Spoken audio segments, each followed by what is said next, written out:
Kalau sudah sadar kan terus dijalani kebaikan.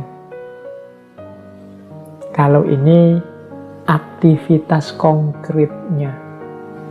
Yang tadi pengetahuan aktivitas inteleknya, kesadaran aktivitas batinnya. Nah sekarang konkretnya. Kadang-kadang kita menyebut ini dengan istilah amal soleh. Nah ini saya kategori. Semoga tidak lama menjelaskannya ya. Ini khawatirnya kemalaman ini nanti. Oke teman-teman perhatikan kotak-kotak yang saya bikin itu ya. Saya jelaskan ringkas, singkat. Semoga bisa ditangkap. Kategori itu jenisnya berarti ya. Kebaikan itu kategorinya 2. Ada kebaikan lahiriah, ada kebaikan batiniah. Ini 2 jenis sebenarnya, tapi kalau menurut saya satu paket. Lahiriah dan batiniah itu satu paket seperti 2 sisi mata uang. Amal soleh kita yang lahiriah itu tidak bernilai kalau tidak diiringi oleh batin yang juga soleh. Sebaliknya, batin yang soleh itu tidak ada artinya kalau tidak ada manifestasi lahiriahnya. Misalnya sedekah itu kan lahiriah, membantu orang lain. Tapi kalau batinnya tidak ikut mewarnai, misalnya dengan ikhlas tanpa pamrih, maka sedekah tadi nilainya jatuh.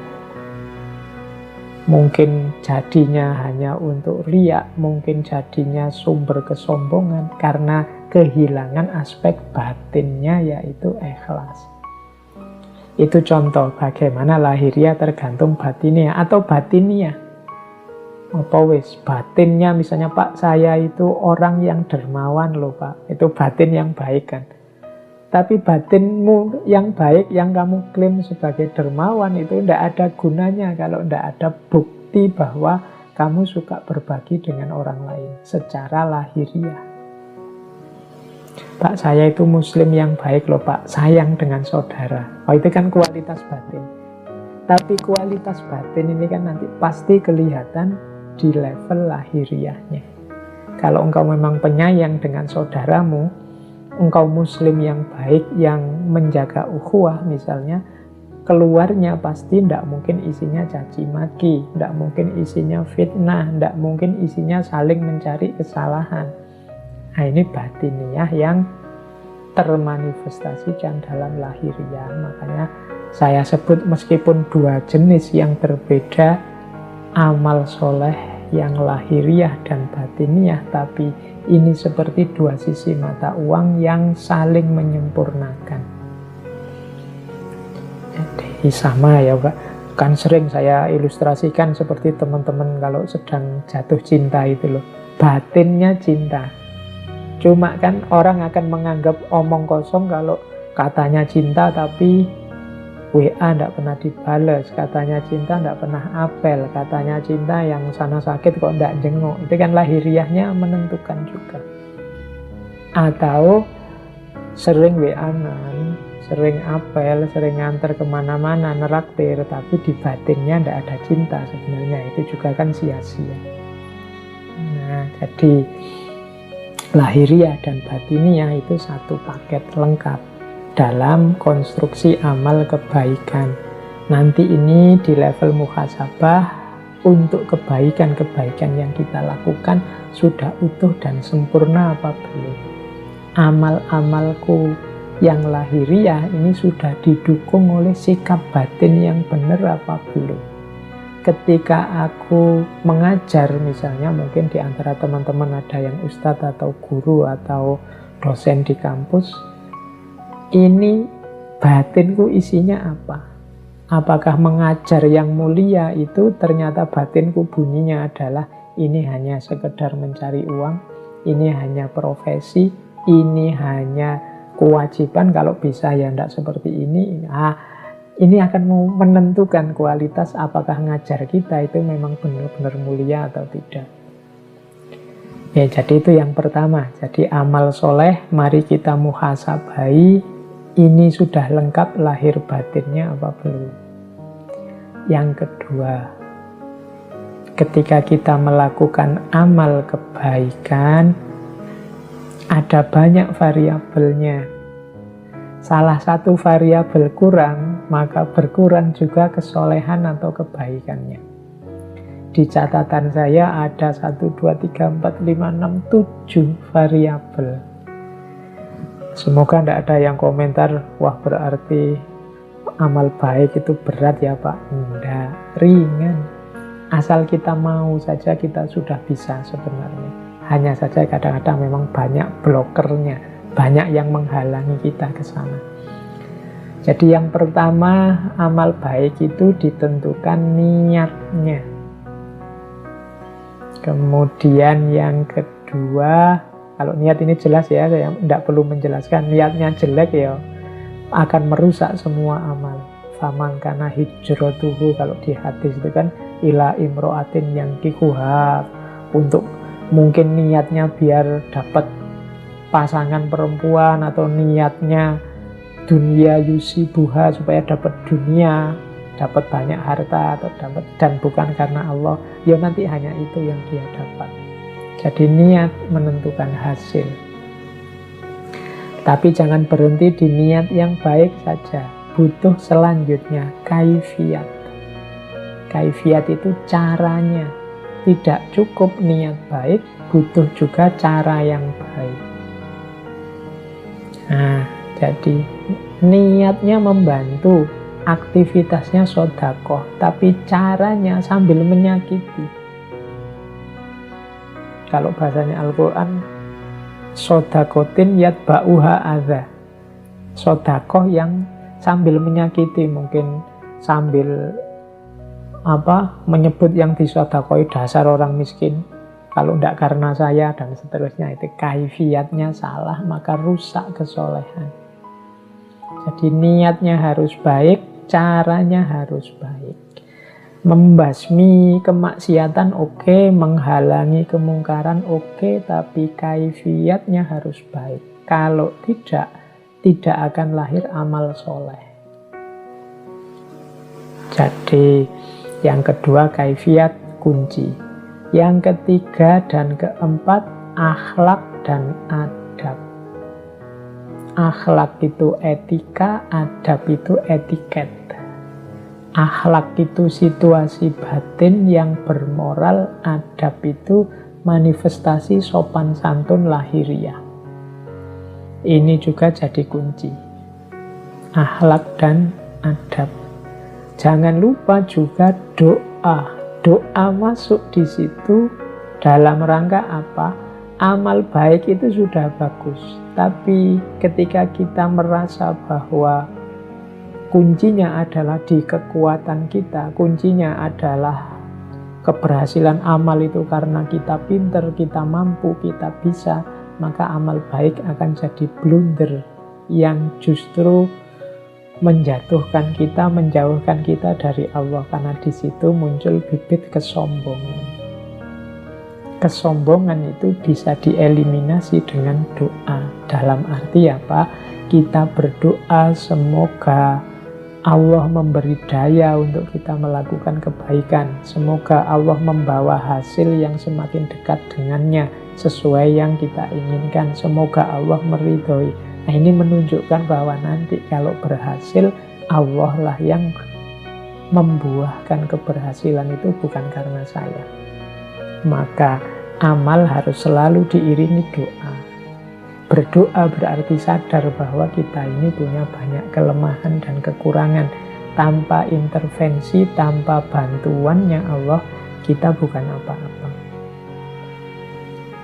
Jangan lupa juga amal baik harus istiqomah. Istiqomah itu berarti continue, tidak angin-anginan. Kalau pas lagi sadar, lagi tobat, solehnya luar biasa. Tapi kalau pas lagi kumat, menjengkelkannya luar biasa. Tidak istiqomah. Istiqomah jadi kunci. Dan yang terakhir tawakal. Tawakal itu apapun hasilnya, kembalikan lagi semua kepada Allah. Tidak komplain, tidak marah, tidak kecewa. Apapun yang diterima, kembalikan semua pada Allah. Itu namanya tawakal. Loh, jadi amal baik itu ternyata niatnya harus cocok, kaifiatnya sesuai, akhlak dan adabnya dipenuhi. Jangan lupa berdoa, istiqomahlah, dan tawakallah. Ini variabel-variabel yang harus kita miliki, kita penuhi. Saat kita menjalani muhasabah, maka ayo kita nilai lagi amal-amal baik kita kurang apa selama ini. Saya selama ini sudah berjuang loh Pak, menjalani ini. Demi jalan Allah, demi kebaikan. Ayo muhasabah, niatnya sudah benar apa belum? Caranya sudah benar apa tidak? Akhlak dan adabnya sudah terpenuhi apa enggak? Merasa bisa sendiri atau butuh pertolongannya Allah? Maka berdoa enggak demi keberhasilanmu? Istiqomah enggak? Atau jangan-jangan kalau pas menguntungkan mungkin ada hasilnya, ada bayarannya, mau. Kalau enggak mau, enggak istiqomah. Dan yang terakhir tawakal. Tawakal itu berarti apapun hasilnya tidak kecewa, tidak marah, tidak sedih. Semuanya diserahkan kembali kepada Allah. Nah, terus orientasinya. Kalau ini untuk kita menghitung-hitung tadi ya, kita ini ada di ikhlas apa enggak. Orientasi tindakan. Ada tindakan itu, amal soleh itu yang normatif saja. Normatif itu berarti hanya kewajiban, menjalani norma, menjalani aturan. Puasa karena perintah Al-Quran, sholat karena perintahnya Nabi, dan seterusnya. Itu tidak salah, cuma ya levelnya kewajiban, normatif. Kemudian ada teleologis. Teleologis itu tindakan yang bertujuan. Saya melakukan ini biar batin saya tenang, Pak. Saya melakukan ini biar orang-orang rukun, Pak. Itu teleologis namanya. Ada komunikatif. Komunikatif ini tindakan hasil kesepakatan bersama. Yo kalau dalam agama misalnya, saya pakai kunut, Pak, karena saya ikut madhabnya ini. Dan di madhab ini pakai kunut kalau sholat. Nah itu tindakan bersama namanya, tindakan komunikatif. Ada tindakan yang dramaturgik. Dramaturgik itu tindakan yang sifatnya ingin membangun citra. Makanya istilahnya drama. Pak, saya ingin jadi orang soleh, Pak. Maka membentuk diri biar kelihatan seperti orang soleh. Rajin ke masjid, kemudian kemana-mana pakai sarung, pakai kopiah, pakai sajadah, biar dianggap santri dan lain sebagainya. Itu dramaturgi. Tidak salah. Apalagi isinya baik-baik. Bukan pencitraan yang palsu. Karena kadang-kadang diawali dari tidak ikhlas atau diawali dari pamrih-pamrih, tapi nanti akhirnya ketemu dengan ikhlas. Yang terakhir adalah ketulusan. Tidak lagi drama, tapi memang lillahi ta'ala. Jadi mari, kalau kita melakukan amal baik, ini hanya karena tuntutan norma-norma, aturan kewajiban, atau ada tujuan-tujuan khusus, atau komunikatif, ini hasil kesepakatan bersama, atau dramaturgik. Oke. Iya, putus-putus terus jaringannya nggih. Nggak apa-apa, tadi sudah saya suruh yang longgar hatinya. Oke, jadi di antara ini saya ingat dulu waktu sesi Imam Haris Al-Muhasibi ya, kalau yang tentang terakhir yang urgensi itu. Jadi di antara yang harus kita muhasabahi adalah apakah kebaikan yang kita lakukan itu sudah urut tertib, yang penting didahulukan, yang primer didahulukan, yang sekunder ya nomor 2, yang tersier ya nomor 3. Kadang-kadang kita itu sering ngurusi yang tidak penting-penting, yang penting malah kelewatan. Itu kayak mahasiswa ikut diskusi di mana-mana, webinar di mana-mana ikut, akhirnya skripsinya tidak jadi-jadi. Nah, itu kebalik. Jadi harusnya yang doruri ya dia fokus ngerjain skripsinya dulu, yang serius, yang wajib, baru yang sunnah, baru yang mubah. Nah, ini yang sering jadi masalah. Jadi urutan amal, mana yang didahulukan, mana yang tidak. Kalau dalam bahasanya Al-Quran ada rumus mudah, ku anfusakum wa ahlikum naro. Jadi yang pertama dirimu sendiri, jangan kesusu ingin memperbaiki orang, tapi fokuskan dulu dirimu. Kalau sudah berupaya untuk dirimu, boleh membantu orang lain. Yang saya sebut urgensi. Doruri itu yang paling darurat, yang wajib. Haji itu yang harus ada demi yang doruri terpenuhi. Tahsini itu yang sifatnya komplementer saja, pelengkap saja. Doruri itu menutup aurat, haji itu kainnya, tahsini itu bentuknya. Boleh sarung, boleh celana, itu kalau di usul fikih. Tapi kalau dalam amal perbuatan, ya mana yang harus kita dulukan. Oke, terus